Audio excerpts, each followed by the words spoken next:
नमस्कार। कृषि समाचारों के आज के अंक में आप सभी का स्वागत है। सबसे पहले नजर डालते हैं आज के मुख्य कृषि समाचारों पर। सीमैप किसान मेला संपन्न। आय बढ़ाने हेतु किसानों को अपनानी होगी कृषि विविधीकरण तकनीक। किसान ऐप द्वारा किसानों को समय रहते मिलेंगी सूचनाएं। विदेश तक पहुंची मेंथा की खुशबू और उत्तर प्रदेश बनेगा सबसे बड़ा चीनी उत्पादक राज्य। अब कृषि समाचार विस्तार से। केंद्रीय औषधि एवं सघन पौधा संस्थान सीमैप में एक दिवसीय किसान मेले का आयोजन किया गया। मेले का उद्घाटन भारतीय कृषि अनुसंधान परिषद नई दिल्ली के महानिदेशक व बनारस हिंदू विश्वविद्यालय के पूर्व कुलपति ने किया। इस अवसर पर रक्षा अनुसंधान एवं विकास संगठन के पूर्व निदेशक और पूर्व राष्ट्रपति डॉक्टर एपीजे अब्दुल कलाम द्वारा लिखित पुस्तक विंग्स ऑफ फायर के सह लेखक तथा प्रदेश के कृषि उत्पादन आयुक्त विशिष्ट अतिथि रहे। मेले में उत्तर प्रदेश के अलावा कई प्रदेशों से लगभग 5000 किसानों और उद्यमियों ने भाग लिया।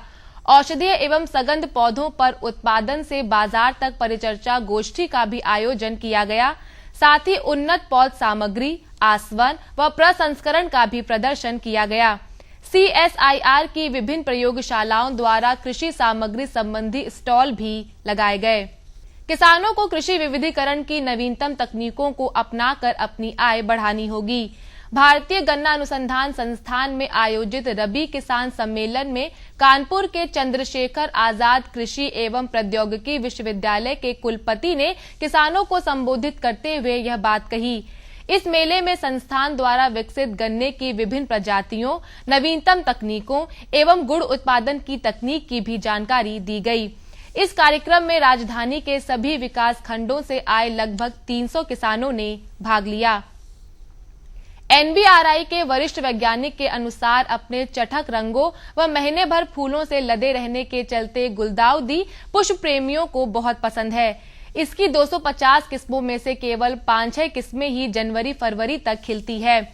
ऐसे में देर से खिलने वाली किस्मों पर चल रहे अनुसंधान के नतीजे बेहद उत्साहवर्धक रहे हैं। सुनील बैंगनी, पूजा गुलाबी व हिमांशु सफेद किस्मों से लाल, पीली, क्रीम तथा ब्रिक रंग की गुलदाउदी को गामा विकिरण विधि द्वारा विकसित किया गया है। इन नई किस्मों का नामकरण एनबीआरआई निदेशक द्वारा किया जाएगा, जिन्हें अगले सीजन की बुआई के लिए अगस्त के महीने में उपलब्ध कराया जाएगा। फसलों में लगने वाले कीट, रोग व मौसम की मार से बचाव के लिए अब किसानों को समय रहते सूचनाएं मिलेंगी। मोबाइल का बटन दबाते ही सभी सूचनाएं उनके सामने होंगी। चंद्रशेखर आजाद कृषि एवं प्रौद्योगिकी विश्वविद्यालय सीएसए से संबद्ध सभी 12 कृषि विज्ञान केंद्रों को डिजिटल किया जा रहा है। इसके लिए विश्वविद्यालय ने किसान ऐप बनाया है। मार्च 2017 में इसे लॉन्च कर दिया जाएगा। फसल बर्बाद होने से बचाने के लिए अब किसानों को समय रहते अलर्ट दिए जाने की तैयारी की जा रही है। कृषि विज्ञान केंद्रों से दूर रहने वाले किसान भी फसलों पर मंडराने वाले खतरों के बारे में समय रहते जान सकेंगे। सीएसए कृषि विज्ञान केंद्रों को डिजिटल करने के साथ ही किसानों को किसान ऐप का तोहफा देने जा रहा है। विश्वविद्यालय की वेबसाइट से किसान यह ऐप मुफ्त में डाउनलोड कर सकेंगे। राजधानी के मंडी धनौरा क्षेत्र के समीप स्थित मेंथा निर्यातक फर्म नोरेक्स फ्लेवर्स के नाम से मेंथा ऑयल से तैयार किए गए उत्पादों के द्वारा अमेरिका सहित 45 अन्य देशों में मेंथा की खुशबू फैला रही है। इस लघु उद्योग इकाई ने अधिक सुविधाएं न मिलने के बावजूद निर्यात के क्षेत्र में ऊंची उपलब्धि हासिल कर देशी नहीं बल्कि विदेश में भी जिले का नाम रोशन कर दिया है। मेंथा ऑयल से उत्पाद बनाने वाली यह लघु इकाई अमेरिका, फ्रांस, जर्मनी आदि देशों में मेंथा क्रिस्टल का निर्यात कर रही है। साथ ही यह इकाई देश की प्रतिष्ठित कंपनियों को भी मेंथा उत्पादों की आपूर्ति कर रही है। वाणिज्य और उद्योग मंत्रालय की संस्था केमैक्सेल द्वारा इकाई को निर्यात में उत्कृष्ट प्रदर्शन के लिए लघु एवं मध्यम उद्योग की श्रेणी में एक साथ 3 पुरस्कार प्रदान किए गए। चालू चीनी विपणन वर्ष 2016-17 के लिए प्रदेश ने उत्पादन के अनुमानों को बढ़ाकर 81 लाख टन कर दिया है, जिसके चलते प्रदेश अब देश का सबसे बड़ा चीनी उत्पादक राज्य बनने वाला है। मौजूदा विपणन वर्ष के लिए पहले प्रदेश ने 77 लाख टन चीनी उत्पादन का अनुमान लगाया था। केंद्रीय खाद्य मंत्रालय की ओर से बुलाई गई गन्ना उत्पादक राज्यों की बैठक में राज्य सरकार ने चीनी उत्पादन के संशोधित अनुमानों की जानकारी दी। आधिकारिक सूत्रों के अनुसार महाराष्ट्र में चीनी उत्पादन के इस साल घटकर 55 लाख टन रहने के आसार हैं। बीते वर्ष ये आंकड़ा 84 लाख टन रहा था। कम बारिश और सूखे जैसी स्थिति के चलते महाराष्ट्र और कर्नाटक में चीनी उत्पादन में गिरावट के अंदेशे को देखते हुए केंद्र ने कुल चीनी उत्पादन के अनुमानों को इस साल के लिए 2.25 करोड़ टन पर बनाए रखा है। यह आंकड़ा पिछले वर्ष की तुलना में कम है। पिछले वर्ष यह आंकड़ा 2.5 करोड़ टन रहा था। आइए अब जानकारी लेते हैं कृषि वैज्ञानिकों द्वारा किसानों को दी गई सलाह और सुझाव के बारे में। बीते दिनों हुई वर्षा का लाभ उठाते हुए गेहूं की खड़ी फसल में यूरिया की कुल संस्तुत 1/4 मात्रा की टॉप ड्रेसिंग ओट आने पर शाम के समय करें। फसलों को पाले व ठंड से बचाने के लिए खेत की मेड़ों पर धुआं करें तथा सिंचाई करें।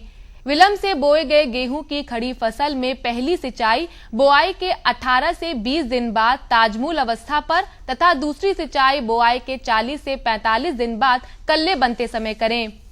जौ की खेती में खरपतवार नियंत्रण आवश्यकता अनुसार सिंचाई तथा संस्तुत मात्रा में नत्रजन की टॉप ड्रेसिंग का कार्य करें। सरसों की खेती में माहू कीट के नियंत्रण हेतु मिथाइलोडेमेटॉन 25% EC 1 लीटर प्रति हेक्टेयर की दर से लगभग 600 से 750 लीटर पानी में घोल बनाकर छिड़काव करें। चने की खड़ी फसल में सिंचाई समय से करें तथा खरपतवार नियंत्रण हेतु क्विजेलोफॉस इथाइल का छिड़काव करें। अरहर की अल्पकालीन प्रजातियों में निराई, गुड़ाई, विरलीकरण तथा संस्तुत मात्रा में नत्रजन की टॉप ड्रेसिंग का कार्य करें। आइए अब जानकारी लेते हैं कृषि उत्पादों के ताजा मंडी भावों की।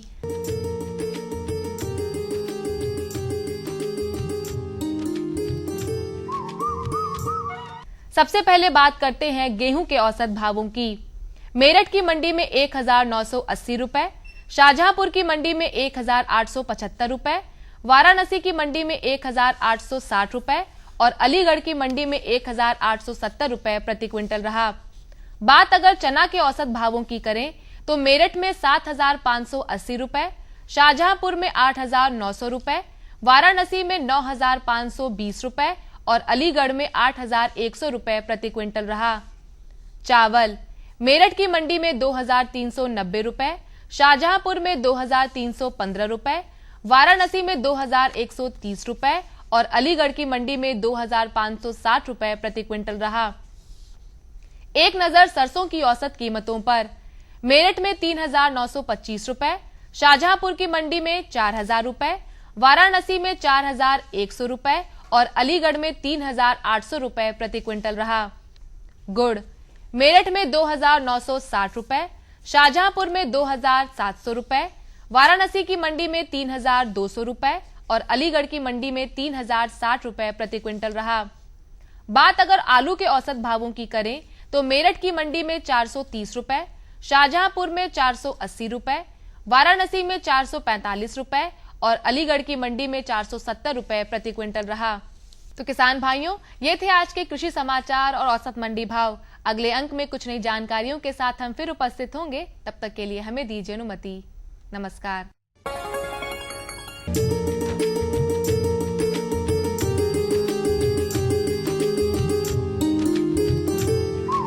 जहां परिश्रम में कुशलता संयोजित होगी, उन्नति होगी हम सबकी और धरती भी पोषित होगी। बहनों भाइयों, हम लोग बड़े परिश्रम से खेती किसानी करते हैं, लेकिन खेती किसानी में भैया कुशलता की भी बड़ी आवश्यकता होती है और हम कुशल तभी हो सकते हैं जब हमारे पास सही जानकारी हो। अगर हम गेहूं की फसल की बात करें तो गेहूं की फसल की देखभाल किस तरह से की जाए, इसकी सही जानकारी होना भी बहुत आवश्यक है। तो इसकी सही जानकारी प्राप्त करने के लिए आज हम गेहूं के खेत पर ही आए हैं और इस विषय पर जानकारी देने के लिए आज हमारे बीच में उपस्थित हैं जिला कृषि रक्षा अधिकारी डॉक्टर लल्लन सिंह यादव जी। डॉक्टर साहब, आपका स्वागत है। धन्यवाद। डॉक्टर साहब, सबसे पहले हम ये जानना चाहते हैं कि अगर हम इस समय गेहूं की फसल की बात करें तो हमारे किसान भाइयों को उनकी देखभाल में कौन कौन से बिंदुओं को ध्यान में रखना है? देखिए सुनील जी, इस समय किसान भाई जो हमारी पहले से समय से बुआई कर लिए हैं गेहूं की फसल की, तो उनको तो है कि पहली सिंचाई कर भी चुके होंगे और उनको दूसरी सिंचाई का समय आ रहा होगा, तो उसमें समय सिंचाई कर लें। और जो हमारे किसान भाई देर से विलम्ब से बुआई गेहूँ किए हुए हैं, तो उसमें पहली सिंचाई की अवस्था आ रही है और उसमें समय से उनको 20-25 दिन के बाद पहली सिंचाई कर देना चाहिए। और उसके बाद जो है सिंचाई के बाद ओट आने पर उसमें जो है जो हमारी अवशेष नत्रजन की मात्रा है, यूरिया की मात्रा है, उसकी आधी मात्रा को टॉप ड्रेसिंग के रूप में खेत में कर देना चाहिए। डॉक्टर साहब, जिस खेत में हम खड़े हैं गेहूं की फसल है, तो अगर इस खेत में फसल की अवस्था की बात करें तो क्या अवस्था है इस समय इसकी? देखिए सुनील जी, इस समय जिस खेत में हम लोग खड़े हैं उसमें गेहूं के खेत में पहली सिंचाई हो चुकी है जी इसमें जी। और ये फसल करीब 25 दिन के ऊपर की है और इसमें इसके बाद अभी ओट आने की स्थिति है। अब इसके बाद इसमें किसान भाई जो है यूरिया की जो मात्रा है अवशेष, उसकी आधी मात्रा जो है हमारी उसकी जो है टॉप ड्रेसिंग इसमें कर दे। और उसके अलावा जो खरपतवार नियंत्रण के लिए जो इसमें है, इसमें जो सल्फोसल्फुरान है या सल्फोसल्फुरान प्लस मेट सल्फान मिथाइल है, उसको समय से छिड़क दे तो खरपतवार का नियंत्रण आसानी से इसमें हो जाएगा। डॉक्टर साहब, जैसे कि आपने टॉप ड्रेसिंग की बात करी, जी। तो इसमें टॉप ड्रेसिंग अब कब की जानी है इस खेत में? अगर बात इसमें जिसमें हम लोग खेत में खड़े एकदम सही समय टॉप ड्रेसिंग का आ गया है। सिंचाई के बाद जब खेत में चलने लायक स्थिति हो जाए तो उसमें पैर पड़ने लगे, सहने लगे उसमें, तो हमको टॉप ड्रेसिंग उसमें कर देनी चाहिए। जी। जैसे डॉक्टर साहब, ये गेहूं की फसल है और गेहूं की फसल में हमें खरपतवार भी बहुत जो है परेशान करते हैं, तो किस तरह के इसमें खरपतवार हो सकते हैं, उनका नियंत्रण किस तरह से किया? गेहूं की फसल में जो एक मुख्य खरपतवार होता है जी, जिसमें हम उसको दो तरह से देख सकते हैं, एक तो चौड़ी पत्ती वाले और सकरी पत्ती वाले। जी। तो चौड़ी पत्ती वाले में होते हैं और सकरी पत्ती वाले में मुख्य रूप से गेहूं का मामा होता है, जिसको गुल्ली डंडा भी कहते हैं, एकदम गेहूं के पौधे की तरह ही होता है। तो इसकी पहचान करना जरूरी होता है। इसमें अगर देखा जाए तो इसमें जड़ के पास जो है कत्थई रंग का इसमें होता है और गेहूं में ऐसा नहीं होता है। अच्छा, तो इसकी इसमें जो जड़ के पास कत्थई रंग का जी कलर होता है, कलर होता है इसका, तो इसकी यही पहचान है गेहूं के मामा की। जी जी। तो इसको जो है पहचान करके गेहूं के खेत में जो अगर हो तो इसकी छिड़काव कर लेना चाहिए। अच्छा, किस चीज का डॉक्टर साहब छिड़काव करें, कैसे इसको हम नष्ट कर सकते हैं? इसको हम नष्ट करते हैं जैसे सल्फोसल्फुरान है जी, या सल्फोसल्फुरान प्लस मेट सल्फुरान मिथाइल है, इसको दोनों एक कॉम्बिनेशन आता है, दोनों मिला करके इसको प्रयोग करना चाहिए। और इसकी मात्रा जो सल्फोसल्फुरान ले रहे हैं तो इसको जो है इसकी हमारी जो है 13 ग्राम मात्रा आती है प्रति एकड़ जी। और अगर सल्फोसल्फुरान प्लस मेट सल्फुरान मिथाइल ले रहे हैं तो इसकी जो है 16 ग्राम मात्रा प्रति एकड़ प्रयोग करना चाहिए। इसको जो है करीब 2 से 250 लीटर पानी में मिला करके इसका समय से छिड़काव कर देना चाहिए। तो इससे क्या होगा कि आपकी जितने चौड़ी पत्ती वाले हैं, सकरी पत्ती वाले खरपतवार, चाहे जैसे आपका ये हम देख रहे हैं आपकी ये अकरी है और इसमें आपका वन मटर भी है, इधर बथुआ भी है और गाजर घास भी है, तो इस सब का नियंत्रण जो है प्रभावी ढंग से हो जाएगा। जी। डॉक्टर साहब, एक ये खरपतवार इसी खेत से हमने लिया, ये कौन सा है और इस पर कैसे नियंत्रण किया जाए? ये सुनील जी आप दिखा रहे हैं, ये जंगली मटर है। जंगली मटर। हाँ, ये चौड़ी पत्ती का खरपतवार है जी। इसके नियंत्रण के लिए जो है, जैसे अगर खेत में है तो मेट सल्फुरान मिथाइल जो है 20% का आता है, इसको छिड़क दे। इसकी मात्रा जो होती है 8 ग्राम प्रति एकड़ जी जी छिड़क दे तो इसका नियंत्रण आसानी से हो जाता है। अच्छा डॉक्टर साहब, इस खेत में एक ये खरपतवार भी है, इसका क्या नाम है और इस पर कैसे नियंत्रण किया जा सकता है? खरपतवार सुनील जी जो इसको अकरी कहते हैं। अकरी है। अच्छा, ये भी चौड़ी पत्ती वाले में ही खरपतवार में आता है जी। तो जो चौड़ी पत्ती वाले खरपतवार की दवा अभी हमने बताया मेट सल्फान मिथाइल 20%, ये इसमें आसानी से डॉक्टर साहब, अगर खरपतवार बने रहने दिए जाएं तो क्या नुकसान हो सकता है हमारी फसल को? नहीं, अगर खरपतवार खेत में बने रहेंगे तो आपकी फसल अच्छी नहीं चलेगी। जो हमारे खरपतवार है, हमारी फसल जो मुख्य फसल गेहूं है उसके साथ जो है कंपटीशन करते हैं, प्रतियोगिता करते हैं। तो जो आप चाहे सिंचाई करेंगे, चाहे उर्वरक देंगे, चाहे दवा डालेंगे, सब उसका उपयोग वो भी करेंगे। तो फसल के तो नुकसान करेंगे, आपका निवेश लेंगे, दूसरा फसल आपको बढ़ नहीं पाएगी, स्वस्थ नहीं हो पाएगी। तो उसमें जो बढ़वार नहीं होगी तो उसमें अच्छे दाने नहीं बनेंगे, आपकी पैदावार नहीं अच्छी होगी, इसलिए जो है आपका जो है नुकसान हुआ किसान भाई का। जैसे आपने बताया कि गेहूं का मामा है, जी। हमने रसायन का प्रयोग किया, तो रसायन का प्रयोग प्रभावी है कि नहीं, ये हमें कैसे पता लगेगा? कैसे वो नष्ट होने के क्या कुछ लक्षण है कि अब ये समाप्त होने लगेगा? जैसे जब आप दवा का प्रयोग कर लेते हैं जी, तो उसके आप 4-6 दिन हफ्ते के अंदर देखेंगे तो धीरे धीरे जो खर है वो पीला होकर के सूखने लगता है। जैसा आप देख रहे हैं गेहूं के मामा जो है इसमें, अच्छा, इसमें रसायन का प्रयोग किया गया, रसायन का प्रयोग किया गया है। अब ये जो है, पहले आप अगर स्वस्थ पौधा देखें तो एकदम हरा रहता है, और इसको देखिए तो पीला होकर के ऊपर से धीरे धीरे सूख रहा है। कितने दिन में डॉक्टर साहब सूख जाता है, ये नष्ट हो जाता ये 10 से 15 दिन में पूरी तरह सूख कर खत्म हो जाएगा। है? तो एक ही बार हमको रसायन का प्रयोग करना है कि बार बार? नहीं, अगर आपने समय से और सही ढंग से रसायन का प्रयोग कर लिया संतुलित मात्रा में, एक बार में ही पूरा खरपतवार नियंत्रण हो जाता है। जी। अच्छा, अगर हम इस फसल की डॉक्टर साहब बात करें तो इसमें जैसे ये जो खरपतवार थे, तो इनको नष्ट करने में हमें कितना समय लग जाएगा? नहीं, इसमें खरपतवार जैसे अभी आप दवा छिड़कने के बाद जी। 10 से 15 दिन के अंदर जो है पूरा खरपतवार आपका नियंत्रित हो जाएगा और केवल फसल आपकी बचेगी गेहूं की। अच्छा डॉक्टर साहब, ये जो फसल हमारी गेहूं की है, जी। क्या अब इसमें सिंचाई की आवश्यकता है, और आवश्यकता है तो हमें कब करनी है? नहीं, इसमें अभी तो देखिए सिंचाई हुई है, पहली सिंचाई। इसके बाद जब दूसरी सिंचाई का इसमें आएगा, करीब फसल हमारी 40 से 45 दिन की हो जाएगी, तब इसमें दूसरी सिंचाई की अवस्था आएगी, उस समय इसको सिंचाई करना चाहिए समय से। अच्छा डॉक्टर साहब, एक समस्या और आती है कि हमारे रोग और कीट जी। हमारी फसल को बहुत नुकसान पहुंचाते हैं। तो हमारी ये गेहूं की फसल जो इतनी अच्छी दिखाई दे रही है, इसको कोई नुकसान ना पहुंचे, तो इसके लिए हमें किस तरह की सावधानियां बरतनी है, और कौन कौन से रोग अथवा कीटों का प्रकोप इस पे हो सकता है? देखिए, गेहूं की फसल में कभी कभी दीमक का प्रकोप होता है, जो कि नीचे से, जो खासकर हल्की जमीनों में दीमक का प्रकोप होता है, जो अगर उसमें जो है नीचे जो है पौधे का जड़ काट देते हैं और पौधा सूख जाता है। तो उसके नियंत्रण के लिए जरूरी है कि आप जो है क्लोरोपाइरीफास 20% आता है, उसका 2 लीटर मात्रा, अगर उसमें जो है 2 से 2.5 लीटर मात्रा प्रति हेक्टेयर की दर से सिंचाई के पानी के साथ मिला दें, तो जो है दीमक का नियंत्रण आसानी से हो जाता है। इसके अलावा एक और समस्या आती है खेत में, गेहूं खेत में चूहे की समस्या आती है जी। बहुत नुकसान करता है, काट करके बिल बना कर आता है और पूरा काट देता है, पूरा शुरू से लेकर के और आखिर तक पकने तक उसकी समस्या बनी रहती है। उसका नियंत्रण बहुत जरूरी है। तो इसके लिए ये आवश्यक है कि किसान भाई हमारा जिंक फास्फाइड 80% की दवा आती है, उसका 1 भाग ले लें, 1 भाग सरसों का तेल ले लें, और 48 भाग जो है भुना हुआ दाना ले लें। इसको सब मिला करके, और जहां आप खेत में निरीक्षण कर लें, जहां जहां आपका बिल दिखाई पड़े, और उसमें बिल के पास रख दें। इसको बिल के पास ही? हाँ, बिल के पास रख दें या बिल के अंदर डाल दें, तो जो चूहा उसमें खा करके उसको मर जाएगा। इस तरह नियंत्रण हो जाएगा। और इसमें जहां तक रोग की बात है, गेहूं में 2 रोग आते हैं। एक होता है करनाल बंट एक होता है। इसमें होता है क्या है कि जब आप, अभी तो इसे पता नहीं चलता है, तो क्या लक्षण हो सकते हैं? जब इसमें लक्षण अभी नहीं पता चलते, अब लक्षण आपको एकदम जब दाना बनता तब पता चलता है। अच्छा। तो उस समय दाना क्या होता है कि जो दाने का कुछ भाग आंशिक रूप से बीज से देखेंगे काला हो जाएगा, चूर्ण बन जाएगा। तो उससे जो है उत्पादन तो बहुत ज्यादा प्रभावित नहीं होता, लेकिन हमारा जो उत्पाद होता है, हमारा दाना होता है, उसकी गुणवत्ता बहुत खराब हो जाती है। तो डॉक्टर साहब, ये फसल हमारी कितने समय की हो जाती है तब ये समस्या इसका समस्या तो वैसे तो रहती है, बनी रहती है, लेकिन चूंकि समस्या दिखाई नहीं पड़ती है, ये दिखाई पड़ती है दाने में जा करके। तो इसका तरीका है कि यदि भाई किसान भाई अगर बो रहे हो, अगर उनको संभावना है तो इसका बीज शोधन करके बोएं।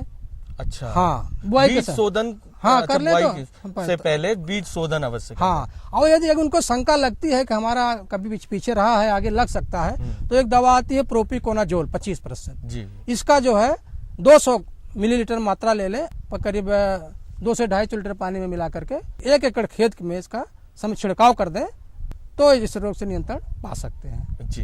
एक इसमें और रोग लगता है, जिसको पीली गेरुई कहते हैं। गेरुई हाँ, तो ये पत्तियों पर पीला पीला फफूंद होता है, बन जाता है, और पौधा पीला होकर के काफी कमजोर हो जाता है। और तो ये किस अवस्था में डॉक्टर साहब गेरुई रोग का प्रकोप हो सकता है? गेरुई रोग का प्रकोप जैसे हम लोग जिस खेत में खड़े हुए हैं, अब इसमें आगे लगने की संभावना है, खड़ी फसल में लगने। अच्छा, खड़ी फसल में लग जाता है जी। तो इसमें पौधे अगर लग जाएगा तो पौधे की बढ़वा रुक जाएगी, एकदम पौधा कमजोर रहेगा, फिर आगे उत्पादन नहीं अच्छा होगा। तो इसके लिए भी अगर सबसे अच्छी दवा वही प्रोपिकोनाजोल 25% 200 ग्राम ले लें, 200 मिलीलीटर ले लें, प्रति एकड़ की दर से छिड़काव करें पानी मिला करके, तो इसका भी नियंत्रण आसानी से कर सकते हैं किसान भाई। डॉक्टर साहब, जैसे ये खेत है हमारा, ये अभी तो इसमें थोड़ा समय लगेगा दाना बनने में। जी। तो जब दाना हमारा अच्छा बने, तो इसके लिए हमारे इन किसान भाई को क्या सलाह देना चाहेंगे जिनका ये खेत है? देखिए, किसान भाई दाना अच्छा बने उसके लिए किसान भाई इसकी समय समय पर जो संस्तुत विधियां प्रैक्टिसेस हैं उसको फॉलो मतलब अपनाएं। जैसे कि मान लीजिए अभी आपका खरपतवार नियंत्रण की दवा समय से डाल दें, उर्वरक की संतुलित मात्रा डालें। जैसे इस खेत में है कि अब इसमें पहली सिंचाई के बाद जो है अवशेष मात्रा जो है यूरिया की उसकी आधी मात्रा की टॉप ड्रेसिंग कर दें जी। और समय समय पर सिंचाई करते रहें ताकि मतलब पानी की कमी पौधे को न पड़े, तो जो है हमारा, और कोई अगर रोग की संभावना हो दिखाई पड़े तो जो है उसमें समय से दवा छिड़क दें, तो हमारा फसल स्वस्थ रहेगी और हमारा उत्पादन बहुत अच्छा होगा। जैसे डॉक्टर साहब ये सर्दी का मौसम चल रहा जी, है, जी। कोहरे का भी प्रकोप जी, है, जी। तो ऐसे में हम अपनी इस फसल को कैसे बचा सकते हैं, इस पर कोई कुप्रभाव ना पड़े? देखिए, इस पर कोई ठंडक का कुप्रभाव न पड़े, फसल को नुकसान ना हो, इसके लिए सबसे जरूरी है कि किसान भाई जो है खेत में जो है बराबर नमी बनाए रहें। जब खेत में नमी रहेगी तो पौधे के जो हमारा खड़ा है फसल है पौधा, उसमें पर्याप्त पानी रहेगा फसल में, पौधे में, तो जो है ठंडक का असर उस पे पौधे पर, हमारी फसल पर नहीं आ पाएगा। जैसे सिंचाई कर रहे हैं उसके साथ ही कीटनाशकों का हम प्रयोग करके वो कर सकते हैं?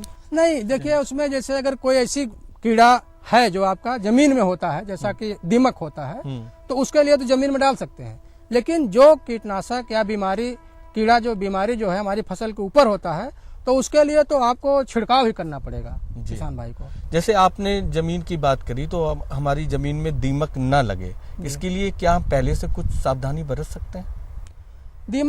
देखिए दीमक चूंकि जमीन के अंदर होती है, दीमक ना लगे ये तो मुश्किल है। जी। लेकिन दीमक अगर आपको लगता है कि आपका खेत में दीमक लगता है, खासकर हल्की जीवनों में लगता है, आपको मालूम है कि दीमक लगता है, तो उसको आप बुआई से पहले भी उसका उपचार कर सकते हैं, और नहीं तो अगर बुआई खेत में लगा हुआ है, लग गया बुआई के बाद, तो भी उसका आपका दवा का प्रयोग करके कर सकते हैं। जैसे अगर आप बुआई के पहले है तो उसका एक जैविक कीटनाशक आता है, बिवेरिया बैसियाना, उसको अगर 1 किलोग्राम और 25 किलोग्राम सड़ी गोबर खाद मिला करके बुआई से पहले अंतिम जुताई के समय खेत में मिला दें, तो जो है दीमक का नियंत्रण हो जाता है। या जैसे अभी खड़ी फसल आपकी है, उसमें दीमक आपको लगता है दीमक लग गया है, तो जो है क्लोरोपाइरीफास 20% दवा 1 लीटर प्रति एकड़ के हिसाब से सिंचाई के पानी के साथ मिला दें, तो एक तरह से पूरे खेत में फैल तो जाएगा। एक ही बार डॉक्टर साहब ये करना होगा या हमें एक से ज्यादा बार भी करना पड़ेगा? नहीं, अगर एक बार कर दें नियंत्रण हो जाएगा, दोबारा फिर दिखाई देता है कभी, जैसे मान महीने 1.5 महीने बाद फिर दिखाई देता है, तो उसका दोबारा एक बार दवा का प्रयोग